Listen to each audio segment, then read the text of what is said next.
Hey everyone, welcome back to In a Pinch with Jesus Zen. I'm Jesus Zen from snuffhouse.com. All names have been changed to protect the innocent. So this is like take 5 already trying to shoot this video. Having lighting issues, having memory issues. I don't know. Hopefully we'll get through it. So it's been a week since I did a review. I said I was gonna film a bunch over last weekend and release them over the weekend. It just didn't happen. I've been busy. And when I've had downtime, it's like I just want to chill with my wife and forget the world. So I apologize for that. But this week we do have. Can we see it? Hey, we can see it this time. Old Mill's Butternut Toast 2015. I did not try the Butternut Toast 2014. I was not really into snuff yet at that point. I think it was on the menu, but it wasn't the first on my list to try at the time. I kind of wish I had now so I could compare them, but I can't, so all I can do is tell you about this one. So Butternut Toast 2015, got the large tin here. I don't know, go big or go home, I guess. So the color is about like most of his burley based snuffs have been lately. Which is to say darker than they had been with what he was releasing earlier in the year, prior to the last few, and we're not counting the Pure Virginia Toast, which obviously is a very light brown. Not counting that, the last snuffs he had that were this dark were Tom Pate and Nocturne. I'm going to see, I've been experimenting over these last 5 takes how to, as you can see hey, it worked that time. I'll be damned. Alright, so that's about the color of it. Put that away. That's about the color of it. It is, it's a toast, so it's a fine grind. However, like the vast majority of his snuffs, extremely moist. And I don't mean moist like wet. I just mean like, man, this stuff is oily. Try to knock it off my fingers, and you see it still stays there. It's succulent. Succulent, I think, is a better word than oily. Anyways, that kind of makes this toast unique, you know, because when I think of toast, and probably when most of you think of toast, unless you're just getting into this, I picture the IHT 22s, I picture the F&T IHTs, the Toke natural toast, toast marmalade, lime toast, almond toast, maybe not almond toast. Toke almond toast actually is a little more moist than their other toast, but that's what I picture is really fine, really dry. I love it. Toast has consistently come back again and again and again as being my favorite kind of snuff for a bunch of reasons, and I'm gonna eventually do a whole series on toast and discuss my thoughts on that. But Chef Daniel's toast, if you didn't put toast on the tin, it's not what I would associate with the toast at all.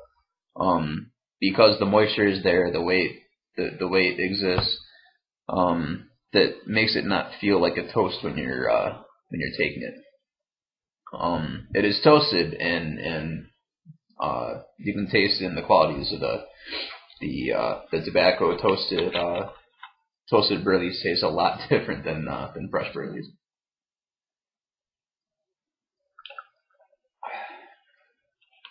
Anywho. Thirsty, man.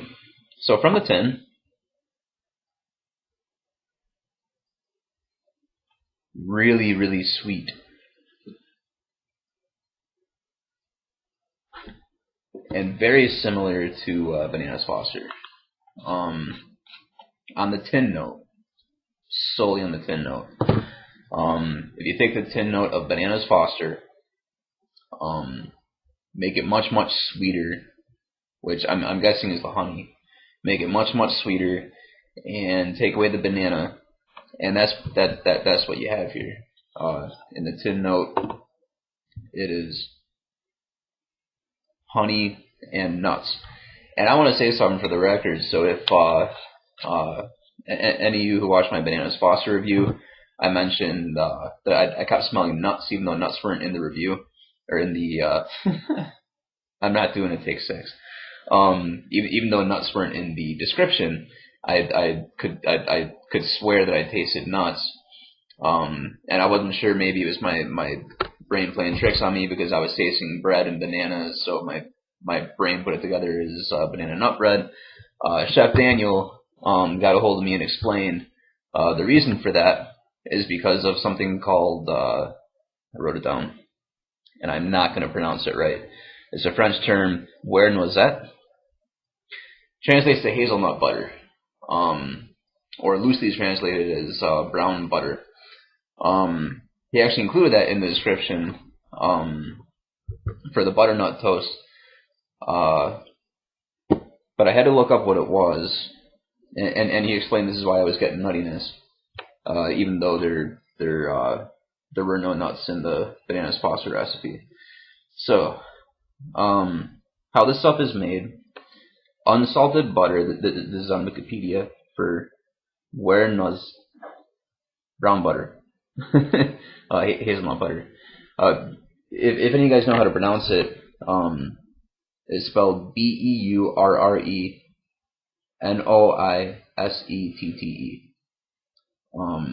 But the preparation is, according to Wikipedia, unsalted butter is melted over low heat and allowed to separate into butter fat and milk solids. The milk solids naturally sink to the bottom of the pan, and if left over gentle heat, will begin to brown. As the milk solids reach a toasty hazelnut color, the pan is removed from the heat. Beurre noisette may be used in its liquid state or in cooled to a solid form. It has a nutty flavor and is particularly included in the batters of 2 French foods whose names I'm not going to try to pronounce. If it's not mixed after preparation but separated into the firm and liquid components, the latter is the type of clarified butter known as ghee in South Asia, which is what, if any of you guys have had a madras, that's what madras is tobacco is fried in ghee, and samna in the Middle East. So I wasn't crazy. I really did smell nuts, without there being nuts there, and I'm pretty sure it's actually included in the description for the butternut toast, but I smell it here too. So to me, in the tin, I'm already 8 minutes. In the tin, I get the hazelnut butter and a lot of honey. So take a pinch.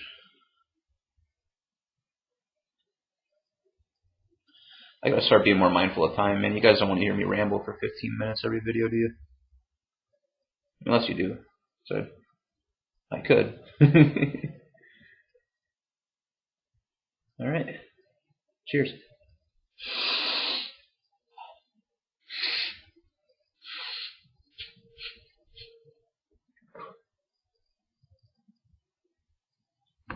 Again, this stuff's really heavy.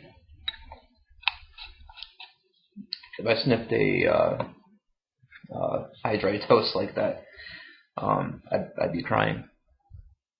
Okay, so the burn is there, but it's moderate, and I expect it to be there with a burley. You know, burleys are lower in sugar, higher in nicotine, and I expect the burn to be there, but it's moderate and it dissipates pretty quickly. The scent. That's what you're really interested in. The scent. The first thing I get, as with all Old Mill snuffs, is the tobacco, and again, it's the burley. So off the bat, there's a slightly bready, slightly cocoa-y scent. Coming in very quickly is butterscotch. And the chef, I think on the forums, mentioned that his intention was not to create a butterscotch snuff with this per se. But his wife mentioned in the process of making it that she smelled butterscotch. And I would have to agree with her. Butterscotch, bam. And it's not like butterscotch candies. It's like the butterscotch syrup. When I was a kid, we had chocolate or butterscotch syrup to put over our vanilla ice cream for dessert. And that's more what this is. It's like a really rich butterscotch, not like not the hard candies, but like the butterscotch syrup. But it's that and the hazelnut butter. So it's like butterscotch and like buttery nuts, not walnuts, which are in the description. Just nuts in general, but mostly butterscotch, predominantly butterscotch. I'm not saying outside right now. If I were, it's like bam, like sweet honey butterscotch in the fresh air. In the house, it's just a nice, a rich butterscotch on that cocoa-y, bready tobacco. Is fire. Also, again, obviously, I'm not outside, but if I were, and I've been working on this stuff for a little over a week now, so I've experienced it in many domains, including sweat my butt off at work. If I were outside, the butterscotch would fade after about 15 minutes, and then I would get the walnuts. And it's subtle, but it's definitely there apart from the base tobacco, which is the last thing to fade. All in all, 20-25 minutes before you're not noticing it anymore. And even then, again, like the Bananas Foster, and really like almost every Old Mill, and like a lot of Sam Goths, it could be a couple hours later, and I'll be outside and the wind will blow, and I'll catch a whiff of it out of nowhere. So that's something to consider too. If you're a heavy rotator and you like to switch it up an awful lot during the day, this might not be one that you want to hit too often because it will ghost on you. Although I can't think of a whole lot of flavors that it wouldn't go well with. Coffee. This stuff is fire with coffee, especially dark, rich coffee.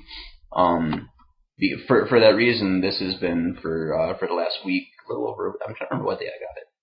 But for a little over a week, this has been my morning snuff because it goes so well with dark, strong coffee. As an experiment, I tried taking a big pinch of this stuff, followed by a small pinch of Snuff Store's Cafe Noir. Also fire.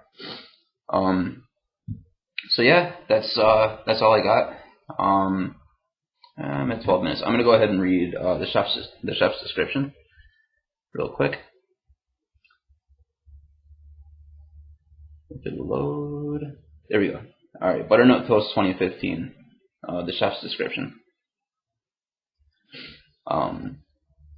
Pure Brazilian muscovado sugar and clover honey slowly caramelized to a deep mahogany brown.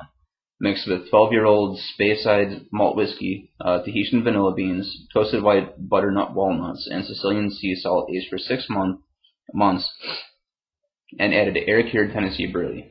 After the leaf is thoroughly sauced, it is packed under pressure between toasted white walnut planks and aged an additional 6 months. Gently cone toasted and milled to a fine grind to create a sweet, salty snuff confection. As is always the case, this vintage is similar but not identical to the 2014 version.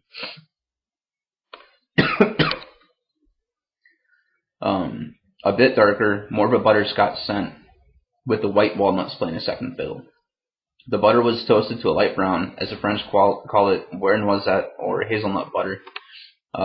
This enhanced the caramelization of the raw sugar and dropped the honey into runner-up status. Still suitable for all day and makes for a lovely dessert stuff. So, again, all noses are different. My experience versus the chef's, I got all the same scents, just in a different order. But yeah, this stuff's awesome. It's a great morning snuff if you drink black coffee in the morning like I do. It works all day.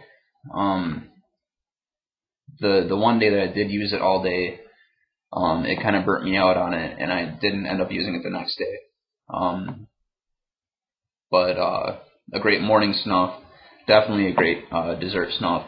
Awesome if you're getting ready to walk out the door and go play outside with your kids or something. So yeah, awesome stuff.